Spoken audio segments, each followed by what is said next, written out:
Okay, welcome back to our program here on Inside Bicol, and my guest for tonight is Engineer Hill Bolang, and we're talking here about solar energy. Now, let's continue our discussion, Hill. You were trying to describe to us the solar energy. Now, there are several items you need: the solar panel, you have the controller, you also have the battery. Okay, now, and then as from my understanding is that you can now make use of the energy to for your lighting needs. Okay, now, if I have a house, just a simple house, I want to make use of the solar energy. Can it also power, aside from the lights, my TV set, or let's say refrigerator and other small equipment that I have in the house? The answer is of course yes, yes, yes. Bako lang pating house, bako lang harong. In fact, whatever the electricity can run, whatever equipment, whatever type of buildings you have, kung nakakadalagan ng electricity dyan, magagamitan mo ng solar. So which means residential, commercial, and industrial. In fact, with the high technology now of solar system, ugwa na sindang mga inaapod na PV plant. Wherein a small community, say mga 10 o 100 or 200 communities, which is now being done in the United States, Colorado, Seattle, yan ang mga eskwelahan, can be run by PV plant alone. PV solar system. Can you imagine? Sarong eskwelahan, sarong small community, 100 to 200 residents, kinukuha ninda energy ninda sa solar energy. Bako sa nang sarong tao, bako sa nang sarong harong, it involves the entire community. So in short, you can combine all the uses there, and then have one plant for solar energy. Yes, definitely. All you have to do is to distribute, no? Correct. Yes. Ano dyan. Okay. Now, when you're using solar, paano kung medyo mayong saldang? Okay. Good, very good question. Diyan na magagamit ang battery. Remember I said the main functions of the battery is just to store energy coming from the sun. Kaya kung mayo ng saldang, medyo cloudy ang langit, may bagyo o pagkabanggi, all those instances or all those events, maying saldang, kaya makik-in na ang battery mo. The battery will be in charge and will run the entire system. Okay. Well, in areas where there is practically no electricity, that will be very ideal, no? Because you will now have the opportunity Yes. to have, energy to power. But in areas where there is an existing, electricity, where, especially the local electric cooperative is providing, is it possible also, because I've heard some people that they have what is called as a hybrid. They have the solar system. So in short, when there is an available, sunlight, it powers you save on the power battery, and then you make use of that. However, there are times that when there is no available, you shift to the traditional electricity, which is coming from from the electric power. Is that possible? The answer is again yes. Yan ang kagayunan ng solar energy system that we have nowadays. May inaapod na hybrid, may inaapod na itong basic solar system.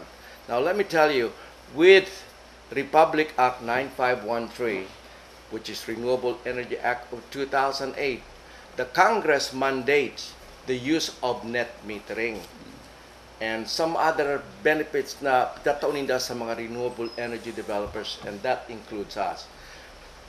Ang talagang mapapakinabangan ng kansarong households right now is net metering. What net metering does is may solar system ka na nagkukuha ng energy na hali sa saldang, and yet you can still also enjoy kung ano man ang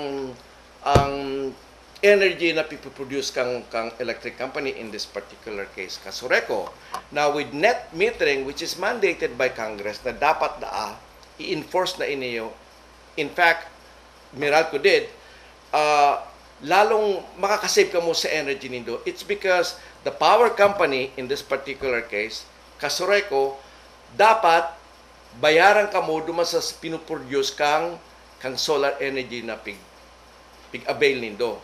And also, that is mandated by our law, na kamo may option kamo, all the consumers here in the Philippines have the option to choose whether kung gusto mo utility lang, kung gusto mo solar, or both. And the technology now for solar system can do both. Ang technology ngunyan, for those people na halimbawa abong magbakal ng battery o gusto makasave sa battery charge controller, may solar system na ngunyan na ikakabit mo, ililinya mo sa utility company, and you avail of the energy coming from the sun, and at the same time the energy coming from the utility company, in this particular case Kasureco. So you enjoy both. But the thing is, kung ano man ang pinoproduce kang solar power, solar energy na nagduduma na kasabay kang Kasureco, inot na nagagamiton mo ng solar energy, and it's mandated by net metering concept na bayaran ka mo kang utility company duman sa nakonsumo nindo na solar energy. Iyan ang kagayunan. And in answer to your question, Fred, iyan ang basic. Inapon nindang net metering. Pero ang system mingon yan, the hybrid technology now can do both. Inaapon nindang hybrid concept wherein magagamit mo itong energy kasabay kang Kasureco or with the utility company. At the same time, kung mag-brown out sinda, ma-back up na ang battery. Pwede mo nang gamitin ang battery at the same time. Sarabay ining mangyayari. Okay, so sa pakaintindi ko, Phil, is that garo pala na may sadiring solar na ma-supply sa imong harong, ano? So purely makaning pigko ka ng iba. But at the same time, there's also the technology na nag-produce ka ng solar, you now become a power producer and you supply the electric cooperative as an additional source of power. And then you have what is called sa net metering na mayroong mga computation dyan na pa ang babayadan kang excess mo na piggamit because part of the supply is now being going to be used by the electric cooperative. That's correct, yes. So, but unfortunately, sa Meralco, they started enforcing this law, you know. Last 2 months ago, ERC already made the announcement. In fact, Meralco did the announcement na ininga available na sa mga consumers tinda. Unfortunately, digdi sa Bicol region, sa Camarines Sur, medyo data panggay na intindihan iniyo, kaya siguro dahil pa managihiro ang Kasureco. And I hope they do the same. Para naman itong mga consumers digdi ang mga Bicolanos, in short, maka-save man even more with the net metering. Dapat talaga magkuganawag ito net metering because the law was, the Republic Act 9513 was enacted 2008 pa. 2008, and Congress said within 1 year, this law should be enforced. Ano na mo yan? 2013 na baga. So, for those simple math you can do. It's been 5 years. Alam mo, Hil, malaking bagay yan. Because from what I know is that ang demand for energy here in the area, no, especially here in Kasureco, has been growing up, no? Tumataas. So, they need additional, transmission. They need additional substation simply to be able to serve the needs. Now, imagine kada harong igwanan ng mga solar. So that means to say, ang need kang Kasureco to buy from outside, mababa na. May mga nagsusupply ng mga solar. And the other thing is that definitely, kung yaon dyan sa solar, it will lower the cost of energy for them. So siguro saro yan sa naiiling kong advantage if people will just simply be aware about the solar technology. There's going to be no more problem about brownout kasi may sarili ng dahil mo na sabihin nag-brownout nga duman sa mga katat because igwaning solar. Okay. Tama. Yan siguro. Tama po yan. That's precisely why Congress enacted the law, na talaga ni-encourage niya ang mga Pilipinos, bakulang Bicolanos, the entire Filipinos to start using net metering. because it's good for the country. And besides, aram ta naman sa nabaga na ang fossil fuels will soon be gone. It's just a question of time. Ang gabos na mundo, ang gabos na countries in this world are already preparing for the worst. Yang maubos ang fuel ang mga fossil fuels.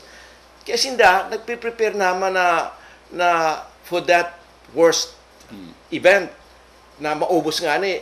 Kasi nagsusolar naman or trying to use renewable energies. They are preparing for the worst. And Congress knows about that too. Kaya kita man Pilipino, we already enacted the law that to encourage renewable energy use. Right. And I guess that will help a lot digdi sa sabit ng aning climate change na we're trying to really lessen the use of fossil fuels because of the carbon dioxide that affects the environment. Okay, we will again pause for a while.